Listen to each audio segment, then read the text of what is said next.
Mom you never get it, अब्बू आप मेरी बात कब समझेंगे, ये वो अल्फाज हैं जो अक्सर यंग जनरेशन जो है ना अपने वालिदैन से सवालात कर रही होती है। In fact when I was very young, अभी भी मैं बुढ़ी तो हुई नहीं हूँ, लेकिन जब मैं भी अपनी वो 15-16 की एज में थी या 19 की एज में थी तो हमें माँ बाप की बात समझ भी नहीं आती थी और हमें ये लगता था कि हम सही हैं, बल्कि ये लोग हमारी बात नहीं समझ रहे। क्यों नहीं समझते माँ बाप अपनी बात? लेकिन एक्चुअली होता है कि हमारे पेरेंट्स सही सोच रहे होते हैं, उनको पूरी अपनी लाइफ का एक्सपीरियंस होता है और वो चाहते हैं कि हम उनके एक्सपीरियंस से सीखें। लेकिन आपको पता है बच्चे, क्योंकि बच्चे होते हैं और बच्चा जब तक गिरकर खुद संभल कर खड़ा होना ना सीखे, हम सीख नहीं सकते। तो आज हमारा जो टॉपिक ये है वो है जनरेशन गैप। पेरेंट्स और बच्चों में आपस में जो गैप होता है, जिसको अंडरस्टैंड नहीं कर पाते। पेरेंट्स बच्चों की बात नहीं समझ रहे होते कि बच्चे अगर किसी फील्ड में जाना चाह रहा है तो वो पेरेंट्स चाहते हैं कि नहीं आप डॉक्टर बन जाओ, आप ये बन जाओ, और बच्चा सपोजिंगली अगर कोई राइटर बनना चाहता है, कोई एक्टर बनना चाहता है, तो उसको उस फील्ड में नहीं जाने दिया जाता है। उसका रिजल्ट ये होता है कि वो एग्रेशन आ जाती है बच्चे में और वो फिर बच्चे जो हैं बदतमीजी की तरफ गामजन हो जाते हैं। फिर ये होता है कि बचपन में अगर आप देखें ना तो माएँ क्योंकि बड़ी लाड करती हैं अपने बेटों से, स्पेशली बेटियों को तो मार पड़ी होती है, बेटों को जरा ज्यादा लाड में रखती हैं। तो अगर कोई बात पे जिद कर दी या बदतमीजी कर दी तो माँ उसके ऊपर पर्दा डालती है कि कोई बात नहीं, अभी तो बच्चा है। लेकिन वो जो एक बार कहते हैं ना वो बच्चा है, वो आहिस्ता आहिस्ता वो बच्चा बड़ा होता जाता है और वो बदतमीजियां भी उस बच्चे के साथ साथ बड़ी होती जाती हैं। आज हमने कुछ यंग यूथ को बुलाया हुआ है, उनके साथ पेरेंट्स हैं कुछ ऐसे जिनसे हम बात करेंगे कि जी जनरेशन गैप क्या है, उनको क्या डिफिकल्टीज होती हैं अपने बच्चों को समझाने में और बच्चों को क्या डिफिकल्टीज हैं अपने माँ बाप को समझने में। आइए आपको भी मुलाकात कराती हूँ। मेरी यहाँ से स्टार्ट करते हैं। ज़यान है, ज़यान तशरीफ रखते हैं, यहाँ पे बैठे हुए हैं, स्टूडेंट हैं और इनसे हम बात करेंगे कि इनको क्या शिकायत है या फिर ये कैसे पेरेंट्स नहीं अंडरस्टैंड कर सकते हैं। उनके साथ तशरीफ रखते हैं ताहिर साहब और इनकी मिसेज हैं जी सोबिया, जिनके अपने जो 2 बच्चे हैं, इनसे भी इनका एक्सपीरियंस शेयर करेंगे कि ये अपने बच्चों को कैसे कैंडे में रखते हैं। जी उनके साथ तशरीफ रखती हैं समिया तशरीफ रखती हैं, उनके साथ उनकी बेटी है महा, जो कि लग रहा है बड़ी डिसिप्लिन्ड है, बैठने के अंदाज से ही मुझे लग रहा है कि अम्मा ने काफी डिसिप्लिन रखा हुआ है। समिया जो है खुद भी एक टीचर है। उनके साथ यहाँ पे आप देख सकते हैं जी माहम है और राफे तशरीफ रखते हैं और ये भी दोनों आई एम श्योर के पेरेंट्स से। यू आर अ राइटर, आप लिखती हैं, गाना भी गाती हैं? Yeah, I like to sing and I've told I can't. गाती हूँ। अच्छा गाती भी हैं, चलें गाती भी हैं और लिखती भी हैं। और राफे जो हैं वो म्यूजिशियन है। हाँ जी, आप गाते भी हैं? I love to sing and कभी-कभी गिटार भी बजाता हूँ। और इनके पेरेंट्स को जरा शिकायत है कि ये फील्ड सही नहीं है, तो इनसे भी इस बारे में बात करेंगे। सबसे पहले बड़ों से क्योंकि स्टार्ट करते हैं कि बड़ों को क्या है। ताहिर साहब बताएं कि जनरेशन गैप, आपके बच्चे हैं, क्या उम्र है उनकी बच्चों की? I've got very young kids, not very though. My boy is about like 12 years old. जी। बेटी है, she is only 10. अच्छा, very cute. But I think generation gap को अगर देखा जाए तो मेरी समझ में जो चीज आती है वो एक्चुअली लैक ऑफ कम्युनिकेशन आती है between parents and children. ठीक। Mainly if you create an environment where your kids can discuss and anything with their parents, फिर वो गैप उतना नहीं रहता है।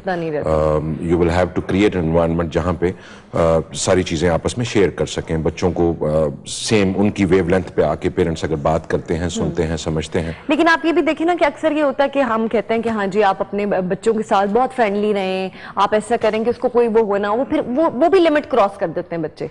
फिर वो इतने फ्रेंडली हो जाते हैं कि उनको डर, वो जो एक खौफ होता है ना, एक पेरेंट का खौफ रहना चाहिए, वो भी नहीं रहता। एंड आई एम श्योर कि आप तो भी बच्चे आपके हैं भी छोटे, अभी तो वो आपसे वो नहीं सवाल करते होंगे कि डैड व्हाई मी। लेकिन आपसे पूछती जी समिया जी, आप क्या कहती हैं? समिया जी, सॉरी पहले मेरा नाम माजरत के साथ समिया है, तो मुझे कुछ लिखा हुआ समिया है तो समिया है जी। समिया जी कोई बात आप बताइए आपकी माशाल्लाह बेटी, how old are you? I'm 20 years old. 20 years old. इससे बड़ा मेरा बेटा भी है, 23 ईयर्स। ठीक है, तो आप बताइए कि जनरेशन गैप एक चीज जो मैं करेक्ट करना चाहूंगी कि खौफ का एलिमेंट नहीं होना चाहिए।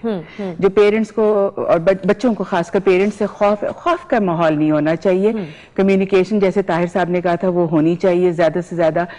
और ये तो पेरेंट्स और बच्चों के दरमियान टॉलरेंस का रिश्ता है कि माँ बाप इस चीज को टॉलरेट करे कि नई जनरेशन अपने तरीके से बढ़ेगी, सवाल करेगी, ग्रो करेगी मेंटली और अपने शौक भी उनके फर्क होंगे और उनको बड़े ही तहम्मुल मिजाजी से रास्ता दिखाना होगा। विच मीन्स कि क्वालिटी टाइम स्पेंड करें, बच्चों के साथ गुफ्तगू करें, बातें करें, गेम्स खेलें और भी बहुत सारी चीजें हैं। जो माँ बाप और बच्चे शेयर कर सकते हैं। लेकिन किस बात पे कभी कोई बात हो भी जाती है ना, वहां आपसे पूछूंगी, कभी होता है कि मम्मा की बात समझ ना आ रही हो या she is not understanding what you are trying to explain to her? Mostly मेरे केस में नहीं, because I don't have a sister, so I've always taken my mother as a very good friend. अच्छा. लेकिन कई चीज़ों पे I think होता है, like for example when I was applying abroad for my undergrad, I didn't end up going. लेकिन I think even belonging to a very liberal and open family, my father was a little hesitant that you are pretty young, you shouldn't be leaving your house at the age of 16. So कुछ चीज़ों पर, that was one time I think कि काफी मेरी मेरे parents के साथ हुई थी, मैं जाना चाहती हूँ। बिल्कुल बिल्कुल। लेकिन generally I think since mama teachers and मेरी एज ग्रुप के बच्चों को पढ़ाते हैं, बड़े को भी छोटे को भी, तो उन्हें काफी एक अच्छा आइडिया है कि आजकल के बच्चे किस तरह सोचते हैं and what they go through and everything. बाहर जाने के लिए मना करती हैं कि बाहर नहीं जाना है, बिकॉज़ आजकल तो वो नहीं, नॉट इवन माय फादर। अच्छा, जब तक पता हो मुझे कहाँ जा रही हैं, ये नहीं पता है कि हमने बता के जाना है कहाँ जा रहे हैं। सो अगर मुझे उनको ढूंढना है, I need to find them, so I can find them. At least बता के जाएं तो वो हुए होता है। पेरेंट्स को ये होता है ना कि बता के भी जाते हैं, लेकिन कुछ बच्चे ऐसे भी होते हैं बता के जाते हैं कहीं और, फिर कहीं और चले जाते हैं। अच्छा जी, रेहान आप बताइए, आप पढ़ रहे हैं? हाँ जी, मैं पढ़ रहा हूँ यूनिवर्सिटी में। तो अम्मा अब्बा किसके साथ ज्यादा क्लोज हैं? अम्मा अब्बा जनरली तो इतनी ज्यादा कम्युनिकेशन नहीं है, बस नॉर्मल सी है। अच्छा, लेकिन क्या वजह उसकी? क्या वजह?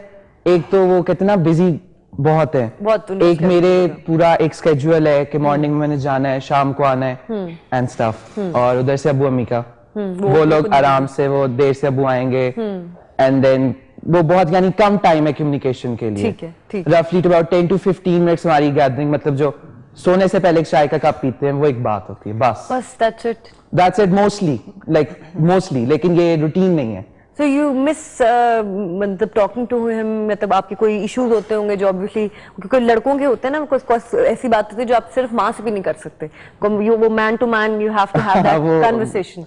वो होती है, there is a little bit man to man communication, but hesitation बहुत है। डर लगता है? किस बात में डर लगता है?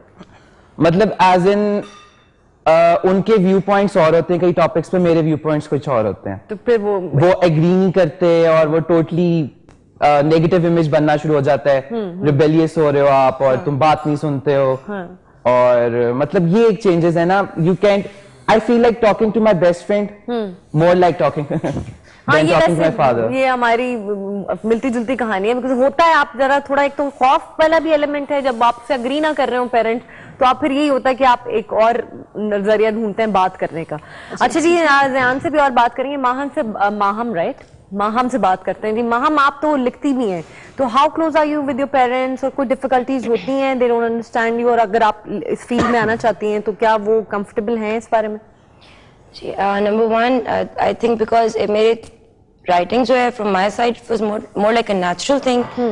मैंने कोई फॉर्मल एजुकेशन इसमें नहीं ली थी, लेकिन खुद से एक वो था, लिखते गए जब भी दिमाग में, जिसको लोग कहते हैं इल्हाम आता है, तो पोएट्री भी करते नहीं हो, तो उस चीज को उन्होंने कभी नहीं मुझे स्टॉप नहीं किया था।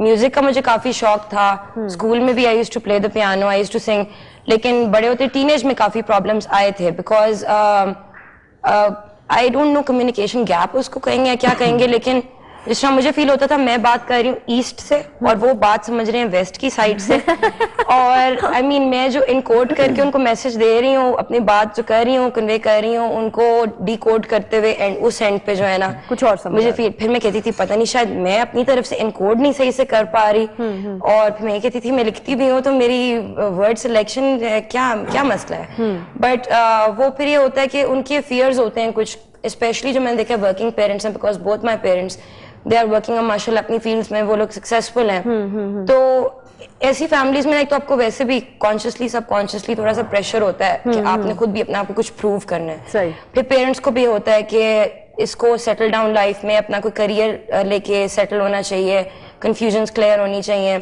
और बच्चियों के लिए वैसे भी ज्यादा प्रोटेक्टिव होते हैं ना पेरेंट्स। बेटों को तो आप कहते हैं ना चलो कोई बात नहीं, बाहर खेलने में गया है तो आ जाएगा कोई बात, बच्चियों के लिए आप ज्यादा प्रोटेक्टिव होते हैं। आप उनकी द मिनट, मेरा अपना भी ये है, जैसे मेरी ऑब्वियसली मेरी छोटी एक बहन भी है और हम दो बहनें, जैसे ही बच्ची पैदा होती है ना तो माँ की दुआएं शुरू होती हैं कि अल्लाह मियां इसका नसीब अच्छे करे। जिस भी लाइफ में, जरूरी नहीं कि अभी शादी का पहले ही सोच लें वो शादी का, लेकिन होता अल्टीमेट शादी का ही सोच होता है।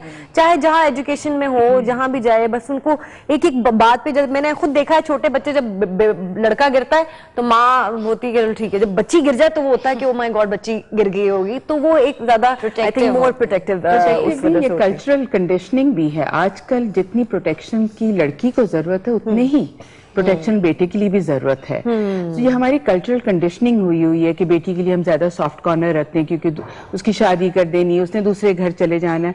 हालांकि same things applies for the son as well, but हमारी कल्चरल कंडीशनिंग इज उसने भी शादी कर लेनी, उसने भी दूसरे घर चले जाना। आजकल तो ये फैशन है। सो अभी आपसे पूछूंगी, आप बड़ी खामोश हैं कब से, बेटा भी है और बेटी भी है, और माँ को आई एम श्योर कि ज्यादा वो करना पड़ता है घर में, इस एज में तो माँ के साथ ज्यादा कम्युनिकेशन होती है। एग्जैक्टली, ये मैं ज़यान की बात को आगे लेके चलती हूँ कि असल में यहाँ पे ना मदर का रोल आ जाता है। ये बहुत इंपॉर्टेंट है कि मदर जो है, जैसे इनके फादर है मेरे बच्चों के, ये अपने बच्चों को बहुत थोड़ा टाइम देते हैं, hardly 10-15 minutes, 1 hour every day. लेकिन यहाँ पे मेरा रोल है कि मैं जो बच्चों की डेली एक्टिविटीज हैं, पॉजिटिव नेगेटिव जो भी है, मैं इनको कन्वे करती हूँ। ये अप टू डेट है अपने बच्चों के बारे में कि इनके बच्चे पॉजिटिव साइड पे जा रहे हैं, कोई वीकनेस होती है मैं इनको बताती हूँ कि ये बच्चे पढ़ाई में पीछे हैं या फिर ये इस तरह ये मिसबिहेव कर रहे हैं आज, तो आप इनको गाइड करें। आप फादर हैं, आपकी बात की ज्यादा इंपॉर्टेंस है। सही। तो वो जो फादर के साथ गैप होना चाहिए वो उनका मैं कवर कर देती हूँ। ठीक। तो ज़यान की बात नहीं, वो एक जो फियर होता है ना, जिसमें पेरेंट्स को एक फियर होता है कि अगर ये यूज करेगा तो माइट भी उनके एक्सपीरियंसेस है ना पास्ट लाइफ, वो सारे कन्वे करते हैं। और ये एज जरा होती है you want to try things. Exactly. तो अगर आप हमें ट्राई करने नहीं देंगे तो विल नेवर नो। क्या चीजें ट्राई करना चाहते हैं? मतलब if we want to go into a vast field, into a variant field, मतलब other than engineering and medical, बहुत सी फील्ड्स अब आ गई हैं। तो ट्रेडिशन को ब्रेक करना है। वो जो एक है ना कि लड़का है तो इंजीनियर है, लड़की है तो डॉक्टर है, बस ये एक पीयर प्रेशर है हमारे ऊपर। सही बात है। मतलब दैट हमें तो वैसे ही एक जरा ना अट्रैक्ट करती है फिर दूसरी फील्ड्स के ना, ये this is a creative field या यहाँ पे मैं जा सकता हूँ, लेकिन माँ बाप की तरफ से ज्यादा। हाँ नहीं, मैं आपको बड़ा मजेदार इवेंट बताता हूँ। मैंने ए लेवल्स में ना सब्जेक्ट चूज करने थे एंड माय फादर्स लाइक यार तुम्हारी लाइफ है, तुम जो मर्जी सब्जेक्ट रखो। मुझे पता था कि कोई ऐसा सीन नहीं होने वाला। मैंने जान पूछ के वो फाइन आर्ट्स रख लिया, उर्दू, सोशियोलॉजी, साइकोलॉजी मैंने रख लिया। मैं उनके पास लेके गया, मैंने कहा मैंने सब्जेक्ट चूज कर लिया। उन्होंने कहा जरा मुझे शीट दिखाओ क्योंकि पेरेंट्स सिग्नेचर चाहिए। उन्होंने एक दफा शीट देखी है, उन्होंने बोला कि तुम्हारे सब्जेक्ट्स हैं, are they gonna get you anywhere? मैंने कहा कि देखें अगर तो यही बात थी कि if you are going to tell me, तो फिर आप मुझे पहले यू क्यों ऑप्शन दे रहे हैं कि यू शुड गो? मतलब आप you have pre planned everything कि इस फील्ड में जाना है, यूं जाना है। तो बचपन से प्री प्लान होता है पेरेंट्स के लिए ना। वो ये होता है कि बचपन से उन्होंने सोचा होता है पैदा होते ही कि मैं इसको पायलट बनाऊंगी, ये डॉक्टर बनेगी या ये होगा। वो एक पेरेंट्स की ऑब्वियसली अपनी ख्वाहिश होती है। लेकिन डू यू थिंक कि आप कुछ और बनना चाहते हैं और आपके पेरेंट्स आप पे ऑब्वियसली बिकॉज उनका इतना प्रेशर है कि आपको वो करना चाह रहा है? ऑब्वियसली मेरा जो शौक था उस तरफ आर्किटेक्चर की साइड पे, लेकिन पेरेंट्स का था कि नहीं ये कोई ऐसी कोई अच्छी फील्ड नहीं है। पेरेंट्स के जिनमें एक पॉइंट होता है कि मेडिकल डॉक्टर्स के और इंजीनियर्स के अलावा बाकी सारे इंसान भूखे मरते हैं। बात तो सच है मगर बात है रसवाई की। I would beg to differ a little bit, like with my parents, हाँ ये होता है। फिर काफी दफा ये भी होता है, मैंने देखा है कि I mean even with me, कि आप जब रिबेलियस होते हो और आपको क्योंकि रिजेंटमेंट्स होती हैं, आप जो करना चाह रहे होते हो आपको रोका जा रहा होता है, और फिर आप रिजेंटमेंट्स में आके आप एक रिबेलियस बिहेवियर डेवलप कर लेते हो जो करियर के अलावा और जगहों पे भी लाइफ के रिफ्लेक्ट हो रहा होता है, जिससे फिर पेरेंट्स को प्रॉब्लम होता है। पेरेंट्स आपके रीजंस को फिर मिसअंडरस्टैंड कर रहे होते हैं। This is I think where the communication gap actually comes in, कि पेरेंट्स जो है समझते हैं कि ये तो इसने तो वैसे ही ठेका उठाया हुआ है हमें तंग करने का, इसे तो पता नहीं हमसे कोई प्रॉब्लम है, ये अपने आप को बहुत अक्लमंद समझते हैं। हालांकि अनदर थिंग, आजकल जो जमाना जिस तरह इवॉल्व कर रहा है, देयर इज मीडिया में, आई मीन बच्चों के लिए internet, every following generation is more aware than the previous generation. In fact, to the extent of confusion, I would say also, कि इंफॉर्मेशन ओवरफ्लो इतना ज्यादा हो गया है कि बच्चे बड़े होते हुए उनको लगता है कि हमें तो ये भी पता है, ये भी पता है। जो चीजें पहले लग्जरीज थी वो अब नीड्स बन गई हैं। पहले शायद लैपटॉप होना आपके लिए एक लग्जरी थी, लेकिन अब बच्चे के पास लैपटॉप होना उसकी नीड है, जरूरी है। सो बट ये है कि वो पेरेंट्स वो चीजें अंडरस्टैंड कर रहे हैं, लेकिन उस इंफॉर्मेशन ओवरफ्लो का एक तरफ कंफ्यूजन एलिमेंट आ जाता है बच्चों में, जो इसको पेरेंट्स भी थोड़ा मिसइंटरप्रेट कर, उनका इंटेंशन सही होती हैं, लेकिन वो उस चीज को मिसअंडरस्टैंड कर रहे होते हैं, वो बच्चे की इंटेंशंस को मिसअंडरस्टैंड कर रहे होते हैं, जबकि इंटेंशंस मेरे ख्याल से अच्छी होती हैं, लेकिन उसको समझ नहीं आ रही होती वो अपने आप को एक्सप्रेस किस तरह करे। एक तो इसीलिए तो फिर गाइडेंस की जरूरत पड़ती है पेरेंट्स की, कि अब बच्चा ओवरफ्लो ऑफ इंफॉर्मेशन है, बच्चे को नहीं समझ आ रहा कि since I am in university teaching I have understood and realise कि बच्चों को सब कुछ होते हुए भी फिर भी कंफ्यूजन होती है, समझ नहीं आता कि मैं ए चूज करूं कि बी चूज करूं। बिकॉज ये एज आपको देखे ना, एज उम्र का तकाजा है, आप भी जब इस एज में होंगे आपको आपकी इतनी ऑप्शंस होती हैं कि आप उससे कंफ्यूज होते हैं, और बहुत सी ऑप्शंस नहीं होती जो आप ट्राई आउट करना चाहते हैं। exactly. So, पेरेंट्स का काम है तहम्मुल मिजाजी से गाइड करें, और हर बात पेरेंट को नहीं पता होती, वो मालूम करे, इन्वेस्टिगेट करे, रिसर्च करे, ताकि बच्चे के साथ मिलके करे, ताकि बच्चे को भी फील हो कि मेरे साथ क्वालिटी टाइम स्पेंड हो रहा है। And as far as teachers are concern, हमारे पास स्टूडेंट्स भी आते हैं, बच्चे भी अपने आते हैं, पर हमारे स्टूडेंट्स भी आते हैं, सो जो हम उनको भी साथ मिलके गाइड करते हैं। और यही चीज है कि कई दफा गाइडेंस को प्रेशर भी समझ लेते हैं बच्चे, कि हमें प्रेशराइज किया जा रहा होता है। जैसे इन्होंने कहा, इनके केस में तो खैर फर्क बात है कि या डॉक्टर बनो या इंजीनियर बनो, नहीं, लेकिन ये जैसे है ना इनका ज़यान सही कह रही हूँ ना नाम, मैं देखिए मेरा आज दिमाग ऑफ हुआ है। जैसे ज़यान की बात है, इस तरह के केसेस तो बहुत हैं, बहुत है, 90% हमारे मुल्क में आई एम श्योर कि ऐसे ही है, we all gone through this problem, और बहुत से बच्चे इस तरह से जा रहे हैं, आई एम श्योर। लेकिन 10% होंगे जैसे आप, यू आर वेरी कंफर्टेबल, और पेरेंट्स इस तरह के जो समझ रहे हैं। राफे से मैं पूछना चाहूंगी, राफे से तो बात ही नहीं की। राफे, आप बताएं कि मम्मा पापा का कैसे रिएक्शन था? एक तो लंबे बालों पे भी आई एम श्योर बड़ी डांट पड़ी हुई, क्या कि तू लंबे बाल रखे हैं? मेरे तो फादर लाइक आर्मी ऑफिसर हैं, तो उन्होंने तो मेरे इतने बाल कटवाए कि मैं रो के फिर फाइनली बालों का मसला सॉल्व हो गया, मुझे रखने दिया। अच्छा। बट मैं like when I was like in class 5, 6, 7 I wanted to become a musician, and ये म्यूजिक क्या होता है? एक मतलब कि फौजी अफसर, एक टीचर का बच्चा म्यूजिशियन बनेगा। So I've never had any classes, थोड़ा सा घर में रहना पड़ता था। But the thing is कि I don't want to look at my problems. I want to look at the solutions. And finally जो मुझे solution नजर आया था वो ये है कि चाहे हम लोग जितना एक दूसरे से नफरत करते हैं, जितने मसाइल हैं, जब हम सुबह उठते हैं हम लोग एक दूसरे से स्माइल करके अपने पेरेंट्स से बात करें। But the thing is कि आहिस्ता आहिस्ता ताली दो हाथों से बचती है।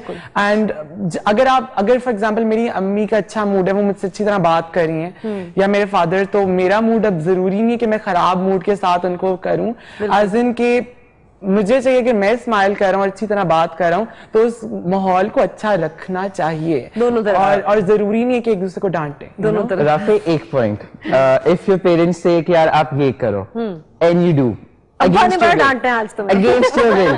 against your will you're doing something that your parent have told you, you're killing yourself inside। आपको होता है कि यार मैं अपने पेरेंट्स के लिए कर रहा हूँ, लेकिन I want to do this, ठीक है, I want to do that। But अगर आप एक स्टांस लेते हो, यू टेक अ पॉइंट, आप कहते हो कि नहीं मैं ये भी करना चाहता हूं, आप उनका रीजन करने की कोशिश करते हो, पेरेंट्स आपकी 5 मिनट बात सुनते हैं, 10 मिनट बात सुनते हैं, उसके बाद आपको शटअप कॉल आ जाती है, ठीक है, वो इस स्टेट में, इस पावर में होते हैं कि they give you the shut up call. आप चुप हो गए, फिर बात हुई, फिर आप बोले, फिर वो आहिस्ता आहिस्ता ये कहना शुरू कर देते कि तुम बदतमीजी कर रहे हो। मतलब आप उनको इजिली, वही एनकोडिंग एंड डिकोडिंग वाला पॉइंट, कि आप कहना कुछ और चाह रहे हो और आप रिसीव कुछ और कर रहे हो। ताहिर साहब, आपसे मैं पूछना चाहूंगी क्योंकि आप खुद एक डैड हैं, तो जैसे ज़यान की बातें सुन के आपको क्या सख्त होना, अब्बा जो है बाप का जरूरी है सख्त होना? बहुत मुझे लगता ऐसे ही है कि जो फादर्स है ना जनरली वो कैरेक्टर बनाया होता उन्होंने, हाँ, बस exactly. 5 मिनट दूंगा, बच्चों को सजा देने नहीं है। लेकिन आप देखें अब्रॉड में जितने पेरेंट्स अब तो इक्वली हो गया है, बाप और माँ दोनों एक जैसा प्यार करते हैं। बल्कि अक्सर माय फादर वाज, अल्लाह उनको जन्नत नसीब करे, I was so close to my father that मैं अपनी अम्मा से इतनी क्लोज अभी तक नहीं हो सकी। मैं इतनी क्लोज थी, मतलब कुछ मुझे चाहिए होता था ना, मैं उनसे बात कर सकती थी, मम्मा से डर लगता था। आपसे मैं बात कर रही थी। जी, वही मैं कहना चाह रहा था कि फादर्स जनरली समझते हैं कि उनका रोब दबदबा बच्चों पे बहुत ज्यादा होना चाहिए, और थोड़ी सी माएँ जो हैं वो भी थोड़ा सा रोल अदा करती हैं समझाते हुए बच्चों को कि जी अगर तुम ऐसे करोगे तो tell your dad he is gonna you know, bust up and whatever. तो इस तुम्हारी तरह बाहर जाना बंद हो जाएगा। तो इस तरह का एनवायरनमेंट मेरे ख्याल में ये तो थ्रेटनिंग एनवायरनमेंट फैमिलीज में नहीं होना चाहिए। एक तो बहुत बहुत फ्रेंडली एनवायरनमेंट होना चाहिए, और दूसरा मैं ये समझता हूँ कि फादर्स को जनरली, जैसे मेरी मिसेज ने भी कहा, मेरे पास भी टाइम नहीं है, जो भी प्रोफेशनल्स हैं काम करते हैं सारा दिन, उनके पास टाइम नहीं होता बच्चों के साथ स्पेंड करने को, but you need to take some time out of your busy schedule and spend the weekend with kids, take them out. Though मैं एवरी डे बेसिस पे बच्चों के साथ टाइम नहीं गुजारता, but I take them on holidays, I take them away from the city, sometimes to another country and all this. वो भी taking away ऐसा होता है कि जब पिकनिक पे या कहीं बाहर जाते हैं आप अपने पेरेंट्स के साथ, वो भी देख रहे होते हैं कि ओए ये नहीं खाना, तबीयत खराब हो जाएगी। तब भी बच्चा डर ही रहा होता है कि अब्बा से कुछ नहीं कहना। वो एक बात है जी, ये बच्चे जो है ना मेरे, ये अपने बाप से ज्यादा क्लोज है। अच्छा, ज्यादा क्लोज है? ये बहुत फिर आप वो सख्त वाले नहीं है, मेरे से ज्यादा ये प्यार करते हैं बच्चों से। फिर आप गुस्से वाली होंगी? नहीं, गुस्से वाली मैं भी नहीं हूँ, लेकिन मैं उनको लॉजिक से समझाती हूँ, रीजनिंग के साथ मैं उनको हर चीज कहती हूँ। अगर वो बच्चे ने कहना है मैंने ये करना है, तो आई हैव रीजंस, और मैंने अभी से उनको इस तरह ब्रॉट अप किया। But they have reasons to ना, दैट इज द थिंग। लेकिन हम बात करेंगे इसके बारे में एक छोटी सी ब्रेक के बाद। हमारे साथ रहेगा।